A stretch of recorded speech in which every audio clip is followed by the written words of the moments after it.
जय हिंद साथियों मैं आशीष रावत आप सभी का स्वागत करता हूं आपके अपने YouTube चैनल NRDA क्लासेस में। दोस्तों जैसा आप सभी जानते हैं कि हम मिलकर तैयारी कर रहे हैं आर्मी अग्निवीर भर्ती 2025 की। और दोस्तों मैं लगातार 5 दिनों से आपके लिए मॉडल पेपर लेते आ रहा हूं और आज अपन मॉडल पेपर नंबर 6 करने वाले हैं।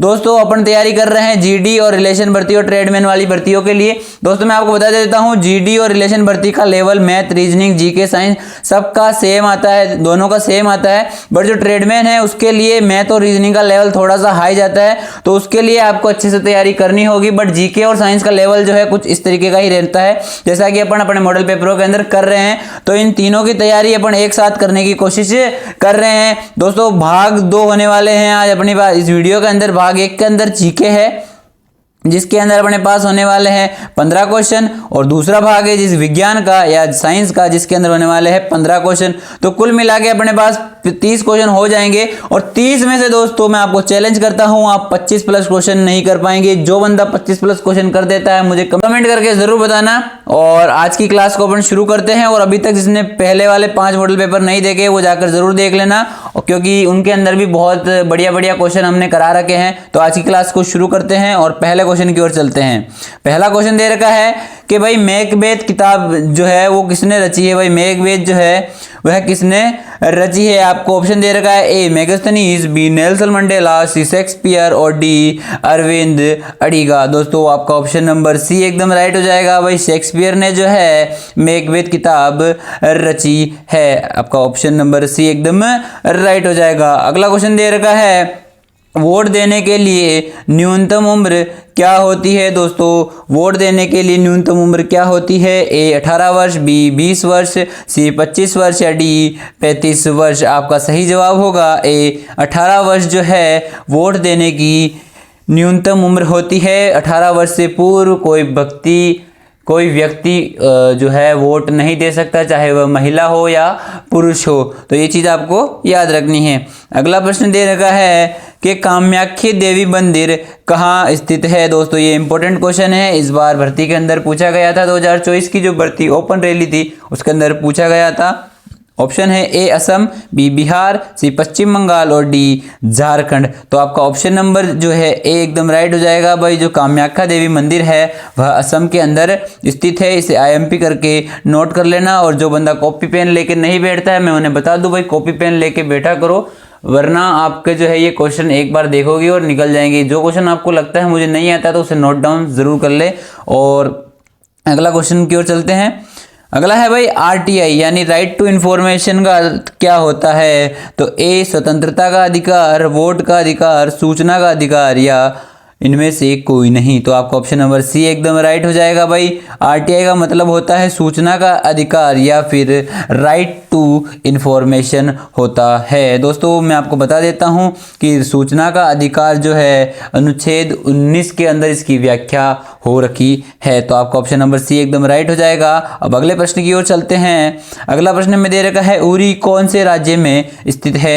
ए सिक्किम, बी जम्मू कश्मीर, सी पंजाब और डी गुजरात। दोस्तों अभी जो 2019 के अंदर फिल्म आई थी उरी जो कि सर्जिकल स्ट्राइक के ऊपर बेस्ड थी, तो आप सभी को पता होगा कि जो सर्जिकल स्ट्राइक है वो कहाँ हुई थी, जम्मू एंड कश्मीर के अंदर हुई थी, जो कि पुलवामा अटैक हुआ था अभी 2019 के ऊपर, उसके ऊपर ये मूवी है।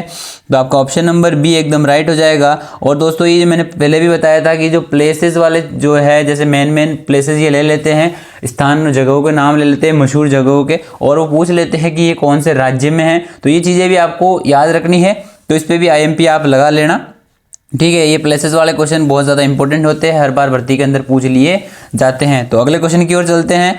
अगला क्वेश्चन हमें दे रखा है कि जय हिंद का नारा किसने दिया था। भाई जय हिंद का नारा किसने दिया था। ए सुभाष चंद्र बोस ने दिया था क्या, बी महात्मा गांधी, सी भगत सिंह और डी इनमें से कोई नहीं। तो आपका ऑप्शन नंबर ए एकदम राइट हो जाएगा।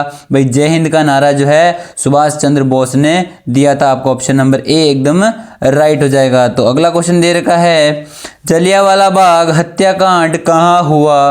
भाई जलियांवाला बाग हत्याकांड कहाँ हुआ था। भाई और किसने करवाया था और किसके शासनकाल में हुआ था भाई? जनरल ओ डायर के जो है समय में हुआ था। और ये कहाँ हुआ था भाई? ये अमृतसर के अंदर हुआ था। और आज भी कहते हैं, अगर हम जहाँ जाते हैं, जलियांवाला बाग हत्याकांड हुआ था अमृतसर के अंदर, तो दोस्तों वहाँ अभी भी मिट्टी है वो लाल मिलती है, क्योंकि इतना खून जनरल ओ डायर ने बहाया था। इसलिए उसके बाद जो है भगत सिंह और सुखदेव ने उसे गोली मारी थी। ठीक है, तो अगला क्वेश्चन की तरफ चलते हैं। अगला क्वेश्चन दे रखा है कि यूएनओ का मुख्यालय कहाँ स्थित है? ए लंदन, बी हैग, सी न्यूयॉर्क और डी वाशिंगटन। दोस्तों आपका ऑप्शन नंबर सी एकदम राइट हो जाएगा भाई। यूएनओ का मुख्यालय कहाँ है? न्यूयॉर्क के अंदर है। अगला क्वेश्चन दे रखा है, सिंधु घाटी सभ्यता का मुख्य व्यवसाय क्या था? ए मत्स्य पालन, बी कृषि, सी व्यापार और डी पशुपालन। आपका सही जवाब होगा कृषि। भाई सिंधु घाटी सभ्यता के जो लोग थे, ये सबसे प्राचीनतम सभ्यता मानी जाती है और सबसे वेल सेटल सभ्यता भी मानी जाती है। इसके अंदर जो स्ट्रक्चर थे, जो इंफ्रास्ट्रक्चर था, वो इतना डेवलप्ड था कि अभी भी ऐसा माना जाता है कि अभी जो अपना मॉडर्न युग है उसके मुकाबले इनका जो इंफ्रास्ट्रक्चर था वो बहुत बेस्ट माना जाता है। तो सिंधु घाटी सभ्यता का पहले मुख्य व्यवसाय क्या था भाई? कृषि था। और इसका जो है बी ऑप्शन एकदम राइट हो जाएगा। अगले क्वेश्चन की ओर चलते हैं। तो अगला क्वेश्चन दे रखा है भाई, श्रीनगर का जो लेह से जोड़ने वाला दर्रा है वह कौन सा है? भाई श्रीनगर है, उसको लेह से जोड़ने वाला, लेह एक जगह का नाम है, उसको जोड़ने वाला दर्रा कौन सा है? तो ए जोजिला दर्रा, बी नाथुला दर्रा, सी रोहतांग और डी माना। तो भाई श्रीनगर को लेह से कौन सा जोड़ता है? जोजिला दर्रा जोड़ता है। तो आपको ये याद रखना है, ये ऑप्शन आपका सही जवाब होगा। अगला क्वेश्चन दे रखा है कि डार्क किस महाद्वीप से संबंधित है? भाई डार्क शब्द जो है वह किस महाद्वीप से संबंधित है? A Africa, B Asia, C Australia और डी उत्तरी अमेरिका। आपका सही जवाब होगा जो डार्क है वह अफ्रीका से संबंधित शब्द है। तो अगला क्वेश्चन दे रखा है, अगला क्वेश्चन है भाई, चिल्का झील किस राज्य में स्थित है? ए उड़ीसा, बी गुजरात, सी राजस्थान या डी केरल। आपका सही जवाब होगा उड़ीसा के अंदर जो है चिल्का झील है। और अगले क्वेश्चन की तरफ चलते हैं। तो अगला क्वेश्चन हमें दे रखा है कि टिहरी बांध किस नदी के किनारे स्थित है? आपका ऑप्शन ए है सतलज, बी कावेरी, सी भागीरथी या डी कृष्णा। सही जवाब होगा टिहरी बांध जो है भागीरथी नदी पर स्थित है। और ये कहाँ है? ये उत्तराखंड में स्थित है। अगला क्वेश्चन दे रखा है, वर्तमान लोकसभा अध्यक्ष कौन है? ए सुषमा स्वराज, बी सुमित्रा महाजन, सी अरुण जेटली या डी इनमें से कोई नहीं। तो आपका ऑप्शन होगा डी इनमें से कोई नहीं। अभी वर्तमान में लोकसभा अध्यक्ष कौन है? ओम बिरला। ये भी आपको याद रखना है। अगला क्वेश्चन की ओर चलते हैं। भाई वर्तमान लोकसभा अध्यक्ष कौन है? ये आपको याद रखना है, ओम बिरला। तो अगले क्वेश्चन की ओर चलते हैं। अगला क्वेश्चन में पूछ रहा है कि भाई भारत का प्रथम खिलाड़ी जिसने टेस्ट मैच में तिहरा शतक लगाया था।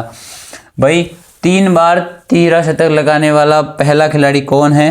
तो ए सचिन तेंदुलकर, बी महेंद्र सिंह धोनी, सी वीरेंद्र सहवाग और डी विराट कोहली। दोस्तों आपका सही जवाब होगा वीरेंद्र सहवाग एकमात्र खिलाड़ी है जिन्होंने टेस्ट मैच के अंदर भारतीय एकमात्र प्रथम खिलाड़ी हैं जिन्होंने टेस्ट मैच के अंदर 3 बार तिहरा शतक लगाया है। तो आपका सी ऑप्शन एकदम राइट हो जाएगा। अगला प्रश्न हमें दे रखा है कि बर्फ का घनत्व पिघलने पर क्या हो जाता है? भाई बर्फ का जब घनत्व पिघलने पर क्या हो जाता है? भाई घनत्व बढ़ जाता है या फिर घट जाता है या अपरिवर्तित रहता है या इनमें से कोई नहीं। तो आपका सही जवाब होगा बर्फ जब पिघलती है तो उसका घनत्व बढ़ जाता है। तो ए ऑप्शन आपका राइट हो जाएगा। यहाँ से अपने साइंस के क्वेश्चन स्टार्ट हो चुके हैं। 15 क्वेश्चन जीके के समाप्त हो गए हैं। पहला क्वेश्चन ये साइंस का था कि भाई बर्फ का घनत्व पिघलने पर क्या होता है? भाई जब बर्फ पिघलती है तो उसका घनत्व बढ़ जाता है। अगला क्वेश्चन हमें दे रखा है कि पानी का क्वथनांक कितना होता है? दोस्तों पानी का क्वथनांक यानी पानी कितने डिग्री सेल्सियस पर उबलना शुरू हो जाता है? तो आपका सही जवाब होगा 100 डिग्री सेल्सियस पर जो है पानी उबलना शुरू हो जाता है। अगला क्वेश्चन की ओर चलते हैं। और अगला क्वेश्चन हमें दे रखा है कि सांपों का अध्ययन क्या कहलाता है, या सांपों का अध्ययन करना क्या कहलाता है। ए ऑप्शन दे रखा है हेमेटोलॉजी, बी मैमोलॉजी, और सी साइकोलॉजी, और डी हेर्पेटोलॉजी। भाई आपका सही जवाब होगा डी हेर्पेटोलॉजी जो है सांपों का अध्ययन करना कहलाता है, या सांपों का अध्ययन करना क्या कहलाता है, हेर्पेटोलॉजी कहलाता है। अगला क्वेश्चन दे रखा है कि विद्युत का अर्धचालक है, वह विद्युत का अर्धचालक कौन है। A silicon, B sulphur, C graphite, या डी हीरा। तो आपका सही जवाब होगा ए सिलिकॉन जो है विद्युत का अर्धचालक है। तो ए ऑप्शन आपका राइट हो जाएगा। अगला क्वेश्चन हमें दे रखा है कि आदर्श गैस का समीकरण क्या होता है। भाई आदर्श गैस जो होती है उसका समीकरण क्या होता है। आपका पास ऑप्शन दे रखा है ए पीवी बराबर R T, option B PV बराबर एन आर, और ऑप्शन सी पी बराबर आर टी, और ऑप्शन डी पीवी बराबर एन आर। तो आपका सही जवाब होगा आदर्श गैस का जो है सही समीकरण होता है पीवी बराबर एन आर। अगले क्वेश्चन की ओर चलते हैं। तो अपना क्वेश्चन पूछ रहा है कि तिलचट्टे के शरीर में कितने भाग होते हैं। आपके पास ऑप्शन दे रखा है ए 2, बी 3, सी 4, और डी 5। दोस्तों मैं आपको बता देता हूँ तिलचट्टा जो है कॉकरोच को कहा जाता है। जो कॉकरोच नहीं होता है अपने घरों के अंदर रसोई के वगैरह में आ जाता है बरसात के मौसम में या सर्दियों के मौसम में, उसे ही जो है हिंदी के अंदर तिलचट्टे कहा जाता है। तो भाई जो है कॉकरोच के शरीर के 3 भाग होते हैं। आपका ऑप्शन बी एकदम राइट हो जाएगा। अगले प्रश्न की ओर चलते हैं। तो अगला प्रश्न हमसे पूछ रहा है भाई कि समस्थानिक ऐसे नाभिक है जिनमें खालिस्तान होता है।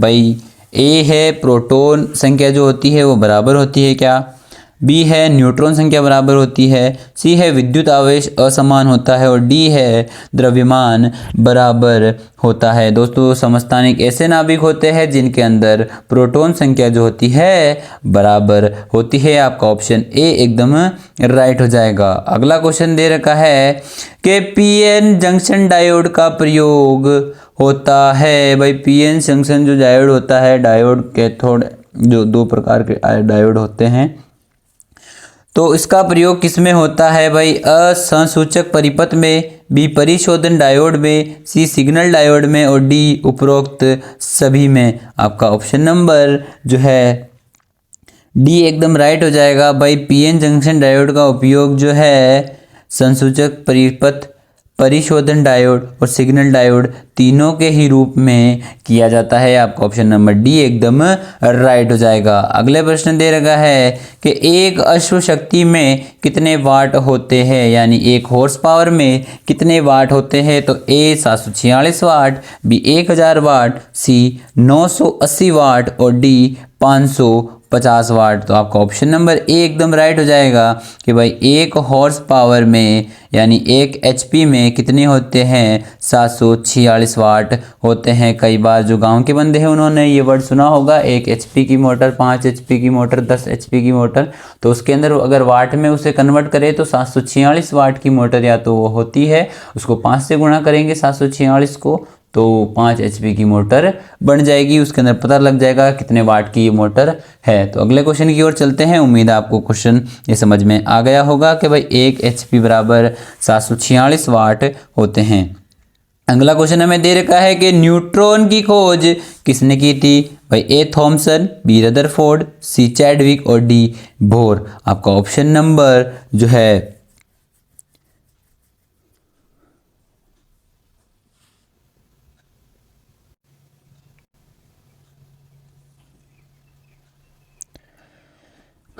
तो अगला क्वेश्चन हमें दे रखा है कि न्यूट्रॉन की खोज किसने करी थी। ए थॉमसन, बी रदरफोर्ड, सी चैडविक, और डी बोर। दोस्तों आपका ऑप्शन नंबर सी एकदम राइट हो जाएगा। न्यूट्रॉन की खोज जो है जेम्स चैडविक ने करी थी। आपका ऑप्शन नंबर सी एकदम राइट हो जाएगा। थॉमसन ने जो है बल्ब की खोज करी थी। अगले क्वेश्चन की ओर चलते हैं और अगला क्वेश्चन हमें दे रखा है कि पृष्ठ तनाव का मात्रक क्या होता है। ए जूल, बी जूल प्रति सेकंड, सी न्यूटन प्रति सेकंड, और डी फुट पाउंड। आपका ऑप्शन नंबर सी जो है एकदम राइट हो जाएगा। न्यूटन प्रति मीटर जो है पृष्ठ तनाव का मात्रक होता है। आपको ये याद रखना है। आपका ऑप्शन नंबर जो है सी एकदम राइट हो जाएगा। प्रश्न तनाव का मात्रक क्या होता है? न्यूटन प्रति मीटर। अगले क्वेश्चन की ओर चलते हैं। तो अगला क्वेश्चन हमसे पूछ रहा है कि विटामिन बी की कमी से कौन सा रोग होता है? भाई विटामिन बी की कमी से बेरी रोग होता है, ये आपको याद रखना है। और जो है ये स्कर्वी रोग होता है, ये किसकी वजह से होता है? गलगंड रोग आयरन की कमी से होता है। स्कर्वी विटामिन सी की कमी से होता है। और टाइफाइड जो है दूषित जल से होता है, दूषित जल से। ठीक है, अगला क्वेश्चन की ओर चलते हैं। अगला क्वेश्चन हमें दे रखा है दमा रोग में कौन सा अंग संबंधित है? भाई जो दमा रोग से कौन सा अंग संबंधित है? ए शिरा, बी हृदय, सी लीवर और डी श्वसन तंत्र। भाई जो दमा हो जाता है आदमी को, खांसी होती है तो उसके अंदर श्वसन तंत्र यानी सांस लेने में उसे दिक्कत होती है। तो आपका ऑप्शन नंबर डी एकदम राइट हो जाएगा। भाई दमा रोग है जो श्वसन तंत्र से संबंधित है, ये अपने श्वसन तंत्र पर जो है सीधा प्रभाव डालता है और अपने श्वसन तंत्र में जो है हमें क्या होता है? सांस लेने में तकलीफ होती है। तो आपका आंसर ऑप्शन डी हो जाएगा। अगले प्रश्न की ओर चलते हैं। अगला क्वेश्चन हमें दे रखा है कि सबसे कठोर पदार्थ कौन सा है? भाई सबसे कठोर पदार्थ कौन सा है? ए सोना, बी लोहा, सी हीरा और डी तांबा। दोस्तों ये क्वेश्चन भी इंपॉर्टेंट है क्योंकि इस बार भर्ती के अंदर ये क्वेश्चन पूछा गया था। तो आपका ऑप्शन नंबर सी एकदम राइट हो जाएगा। भाई सबसे कठोर पदार्थ कौन सा है? वो है हीरा। आपका ऑप्शन नंबर सी एकदम राइट हो जाएगा और इस पर आप IMP टिक कर लेंगे। ठीक है, अगले क्वेश्चन की ओर चलते हैं। तो अगला क्वेश्चन हमें दे रखा है कि प्रोटॉन का आवेश कैसा होता है? भाई प्रोटॉन के ऊपर जो चार्जेस होते हैं वो कैसे होते हैं? तो भाई ए उदासीन, बी ऋणात्मक, सी धनात्मक और डी इनमें से कोई नहीं। भाई ए उदासीन न्यूट्रल, बी ऋणात्मक यानी नेगेटिव, सी धनात्मक यानी पॉजिटिव या डी इनमें से कोई नहीं, मतलब नन ऑफ दिस होता है। भाई न्यूट्रॉन जो होते हैं, न्यूट्रॉन की बात कर रहे हैं, उन पर उदासीन चार्जेस होते हैं। और जो इलेक्ट्रॉन होते हैं उन पर ऋणात्मक चार्जेस होते हैं। और जो प्रोटॉन होते हैं वो कैसे होते हैं? धनात्मक होते हैं। आपका ऑप्शन सी एकदम राइट हो जाएगा। प्रोटॉन कैसे होते हैं? धनात्मक होते हैं, इन पे पॉजिटिव चार्ज होता है। तो ये चीज़ आपको याद रखनी है। दोस्तों इसी के साथ अपने 30 क्वेश्चन यहीं पर ख़त्म होते हैं। उम्मीद है आपको आज की क्लास पसंद आई होगी और 30 में से आपका कितना स्कोर रहा मुझे कमेंट करके ज़रूर बताना, क्योंकि दोस्तों आज के जो क्वेश्चन थे थोड़े से टफ थे। तो उम्मीद है आपको आज की क्लास पसंद आई होगी। अगर क्लास पसंद आई हो तो वीडियो को लाइक कर देना, चैनल पे नए हो चैनल को सब्सक्राइब कर देना। हम मिलते हैं कल इसी समय यानी 7 बजे एक और नई वीडियो के साथ, एक और नए मॉडल पेपर के साथ। तो तब तक के लिए जय हिंद, जय सिया राम, भारत माता की जय।